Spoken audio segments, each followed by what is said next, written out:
அரசியலுக்கு வந்ததே தப்பு விஜய் அவர்கள். நேத்து ஒரு போஸ்ட் ஒண்ணு பார்த்தேன். அத ஸ்கிரீன்ல போடுறேன் பாருங்க. இந்த சோசியல் மீடியா வந்ததுனால தானே இவ்ளோ சித்தரிக்கிறீங்க. இந்த Instagram, YouTube, டெக்னாலஜி, கம்ப்யூட்டர் இந்த மாரி வெப்சைட் நெறைய இந்த டெவலப்மெண்ட் நல்லதுக்கு பயன்படுத்தாம, இந்த மாரி ஒருத்தவங்கள ரொம்ப தப்பா சித்தரிக்கிறது. விஜய்க்கு ஆதரவா பேசுறேன்னா, ஆதரவாலாம் நான் சத்தியமா பேசல. ஒரு நியாயத்த கேட்கணும்ல. இப்ப நம்ம குடும்பத்துல உள்ளவங்கள இந்த மாதிரிலாம் சித்தரிச்சு இந்த மாதிரி வதந்திகளை கிளப்புனா எப்படி இருக்கும்? ஒரு அரசியலுக்கு வந்தாருங்கிறதுனால அவர் பாட்டுக்கு ரீல்ஸ் பண்ணா தப்பு, அவர் பாட்டை யாரோ இப்ப கேரளாவுல பசங்க பஸ் ஸ்டாண்ட்ல, கோயம்புத்தூர் பஸ் ஸ்டாண்ட்ல விஜய் சாங்குக்கு ஆடினாங்கன்னு சொல்லி அவங்க மேல நியூஸ் வந்துருச்சு. ஏங்க அவரும் மனுஷர் தானங்க.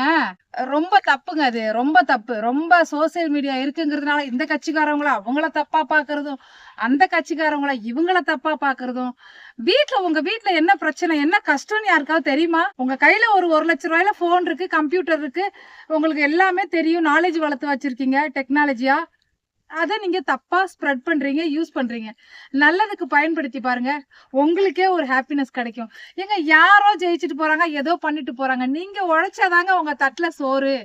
ஏன் ஒருத்தவங்கள தப்பா அவங்க ஒய்ஃப பேசுறது, ஹஸ்பண்ட பேசுறது, அவங்க அம்மா அப்பா பேசுறது, ஒரு அரசியலுக்கு வராருங்கிறதுனால அவ்ளோ பேசுறீங்களே. மேபி அவரு சிஎம் ஆயிடுறாரு. அதுக்கப்புறம் அவருக்கு கும்பிடு போடுவீங்களா?